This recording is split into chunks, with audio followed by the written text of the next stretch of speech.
Hello folks, Jason Cressman here, Grazing Acres Farms. Today I want to talk about my switch and water floats and explain why. I also want to discuss a pressure reducer that I now use on my water hoses, and it's greatly helped on the life of the water hose. Started to save me a lot of money.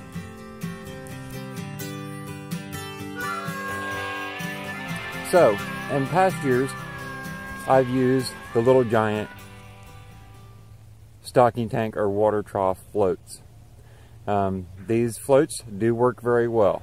They simply clip right on the top of the trough, and when the water level reaches the float, it kicks the pressure or shuts a valve inside of the float, which stops the flow into the tank. As the cattle drink, the water level goes down, and when it gets to a certain point of the float dropping, the water pressure begins to kick back on and fills it right back up, kicking it back off. It's worked very well for me the last few years, until last year. Last year, when I started to use this pressure reducer on my hose, it created issues. Let me explain this pressure reducer real quick. This is simply an RV pressure reducer for a water hose. What it's going to do, instead of having full bore pressure, it's going to reduce it down. Now here on this farm, 176 acres of rolling hills. We've got spigots at the top of the hills, we've got spigots at the bottom of the hills. The well itself is on top of a hill.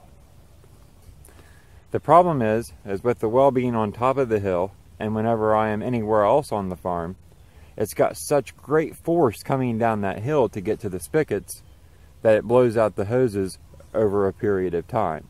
You see, what happens is the sun beats on that hose, making the rubber soft and supple. And then you've got this float that's closing and a hose that's holding this pressure.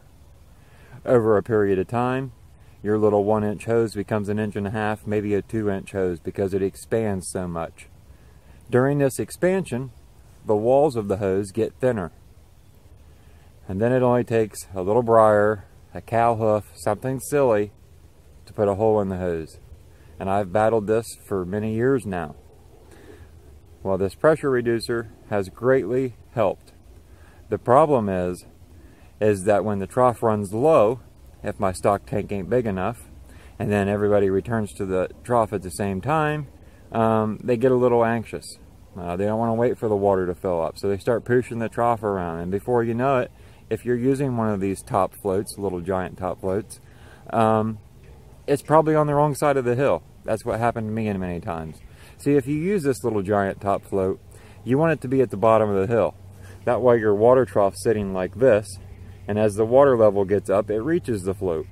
If you put it on the top side of the hill, it's never going to reach the float, and it's going to overflow the lower edge. Well, I had this happen a couple times. The cows returned, trough wasn't filling up, so they started to push it around. Before you know it, the float's on the top side of the hill. Now I've got a big pond when I returned and mud everywhere. So to fix this, here's what I did. I went and bought the Apex bottom float.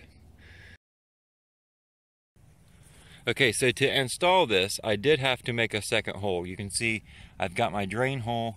You can kind of see it right there. When you buy these stock tanks, it comes with that hole. The hole in the back was not there. You have to bore that hole yourself. And you'll also have to buy a special fitting that seals it. It's got a little rubber on the back of it.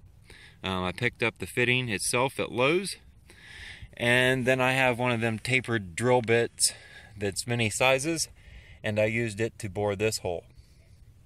I put my fitting in, I got the hose running to it, and the way it works, you can kind of see the little float opening down there, or the little lever. When the water level goes down, float kicks on. So what this has done for me is I can turn the trough any way I want. I can have it downhill, I can have it level, it doesn't matter, because the float is now at the bottom. The water level always rises, kicking the float off before it overflows.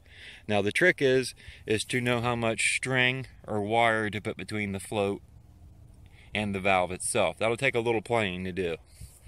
But this setup has saved many gallons of water from going straight on the ground. And if you've experienced it all, when they make these giant puddles and they beat it all into mud, it takes a while for that to come back in decent grass. So you want to try and avoid this. Now this RV reducer for the hose can be picked up at most hardware stores. But at the same time, I've also linked it down in the video description, along with the rubber seal and a float very similar to this. So I hope that helps. If you have any questions about this water setup, please leave them in the comments below. And also, take time to subscribe if you like the video. And if you did like the video, throw me a big old thumbs up. That'll make this video easier to find for other grazers. Thanks again.